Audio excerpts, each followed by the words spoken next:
Hey guys, welcome to this week's podcast episode.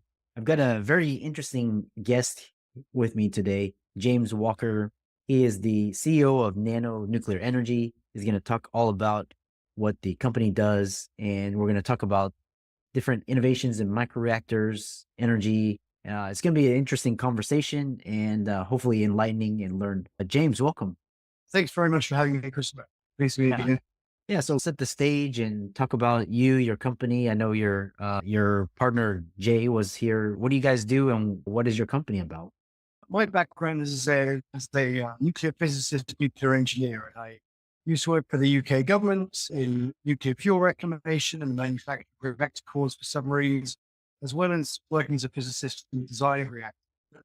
How the company actually started is that I'd moved away from nuclear into capital markets, public companies, and that's how I met our founder, Jay. And when we started the company, we knew energy was going to be a big concern for future markets. And so there was an objective, practical assessment of the whole energy market. That included geothermal, wind, solar, everything. But we saw that it was very likely that nuclear was going to be the energy system that won out over everything. That was because it was the most consistent form of energy, with zero carbon emitting, placed anywhere, and it wasn't locationally dependent. And there's an abundant amount of fuel, and it's just the reliability and the safety. But when we began looking at the nuclear energy space, we realized that actually the largest potential market was very undeveloped, and that was in microreactors. And the reason why we thought this was the largest potential market is because there were certain areas of industry that were exclusively powered by diesel without any competition. So things like remote habitation, mining projects, remote oil and gas, military bases, and then blue sky, things like charging stations for EV vehicles, powering data centers. And from that fell out our ambition to build microreactors. And when I say microreactors, just for your listeners, that means anything that produces less than 20 megawatts of power is considered microreactor. Anything bigger than that is a small modular reactor. And so we built up two very prestigious teams, that draws world-class experts from around the world. University of Cambridge-based team that's working on the Odin design, and a group of scientists and engineers and professors out of University of Berkeley that are working on the Zeus. And so that's really how we began our operation. Yeah, and talking about innovation in microreactors, Nano Nuclear Energy is at the forefront of developing advanced microreactors like Zeus and Odin. And what are these? How do these reactors differ from traditional reactors in terms of design, efficiency, and safety? So there's never been a commercially launched microreactor. And there's not even been a licensed one. This is a new area of the nuclear industry. But it's been made possible by advances in material science, by nuclear technology. And so why this differs is that when you shrink down a reactor, it gets much more safe because parts that involve become far purer and purer. So you get to the Zeus reactor as an example.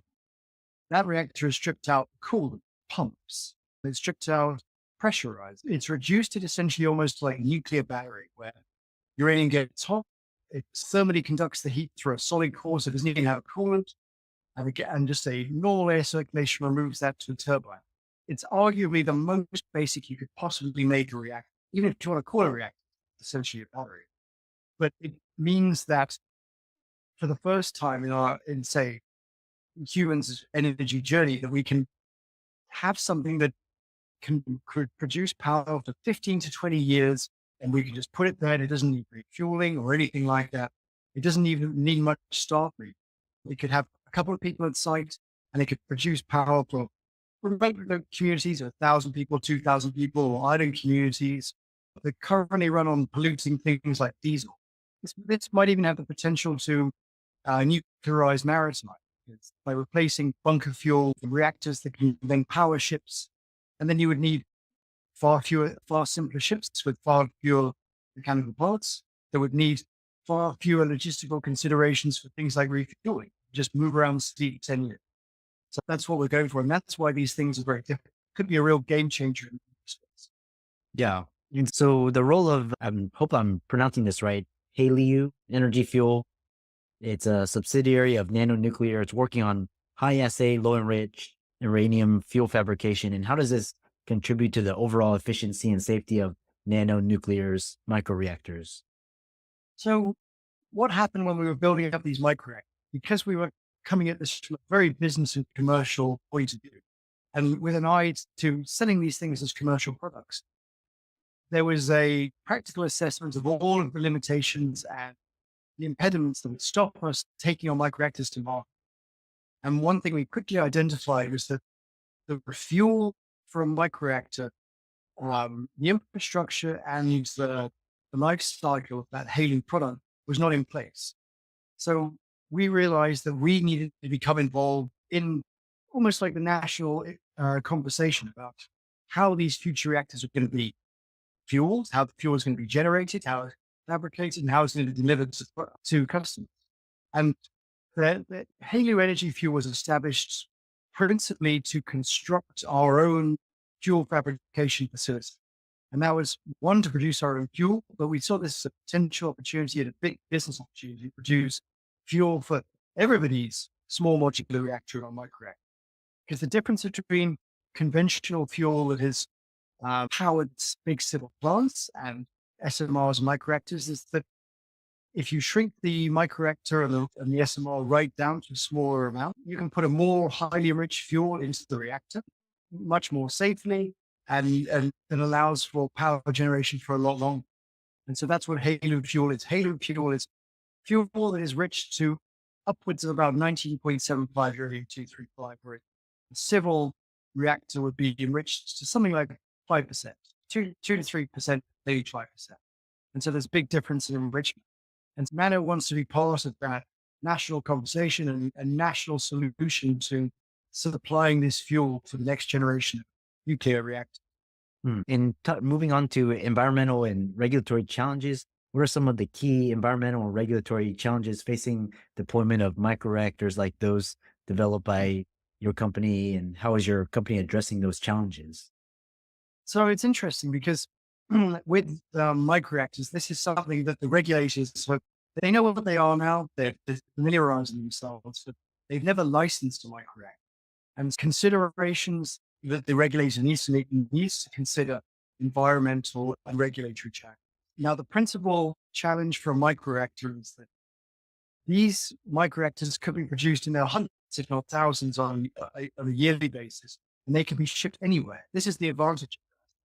You could put them in the Antarctic, or you could put them in the desert, or you could put them in a small little Canadian town in the middle of nowhere that's separated from the grid by thousands of miles. But if you're doing that, then the regulator needs to consider all sorts of safety factors. Are we going to allow the microreactor to ship to places with certain seismic activity, certain temperature differential? And then this is the new framework that needs to be built up to allow microreactors to deploy.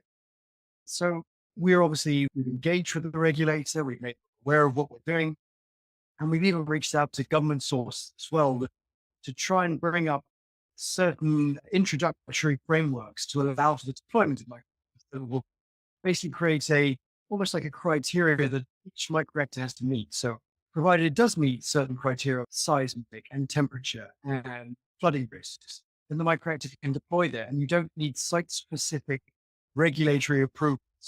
And that would allow for the transformation of the energy sector, because then you can put microreactors anywhere where there's energy requirements. Desalination plants in the middle of an African jungle, or medical facilities in the middle of the Sahara. It could be anything. Yeah. And this is very interesting. The other question is, a lot of companies, they require collaborative research and development, and discuss some of the collaborative projects you're involved in and how these projects are driving innovation in the field of nuclear energy. So the important thing with what we're doing is that we're happy to admit that we don't know all the answers. We're very happy to reach out to the world's best. And so the scientific teams we brought in for the microreactors alone, drawn from, as I said, principally engineers and scientists at the University of Cambridge on one microreactor, and engineers and scientists drawn from the University of Berkeley on the other microreactor, is that we went out and we found the world-class engineering teams that we needed. We brought them in and we obviously incentivized them, and we gave them real freedom to which obviously you can be very constrained with an academic environment or any sort of research activity. And we just said, you guys know how to make this work. We're happy to work with you as you develop something that you believe will be best. And obviously, we gave them the constraints like, you want this to be shipped within an ISO container. It needs to be a certain amount of power. It needs to be a certain amount of safety.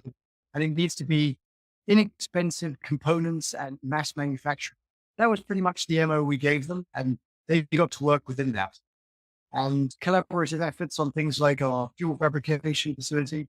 Again, we reached out to reputed design teams that are involved in the construction and design of major nuclear capability infrastructure.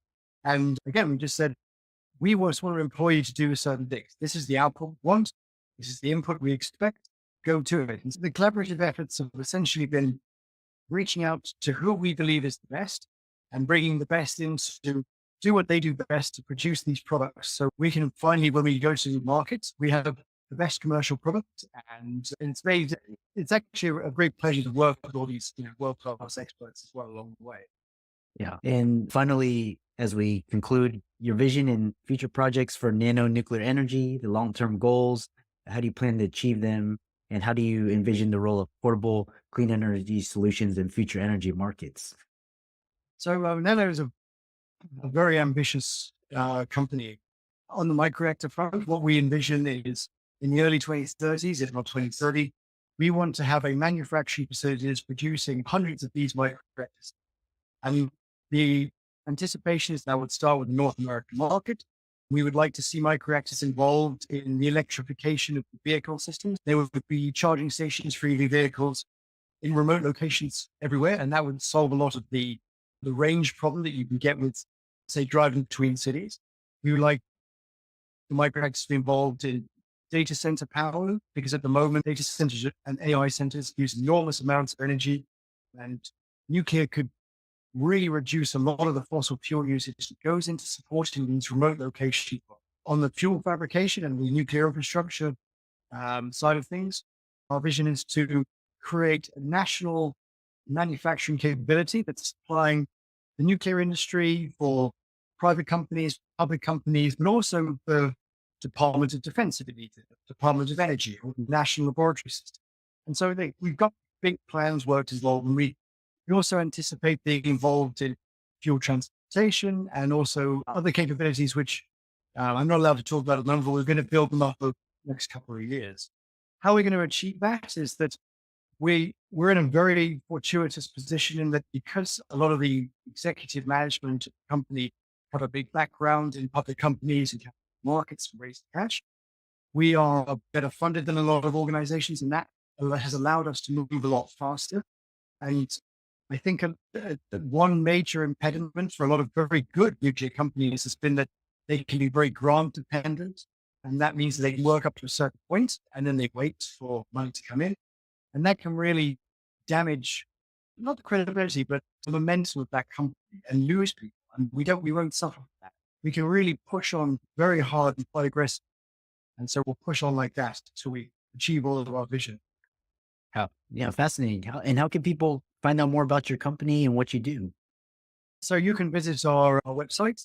That's nanonuclearenergy.com. You can also find us on Twitter and Facebook, and visit our website and you can sign up a company and use that as well. Excellent. Yeah. And thanks for let's thank James for coming on. We could probably have him on a webinar for this new technology. It would be really interesting, and the work that he's doing is really interesting. And thanks for coming on. No, thank you very much, Christopher. Thanks for having me.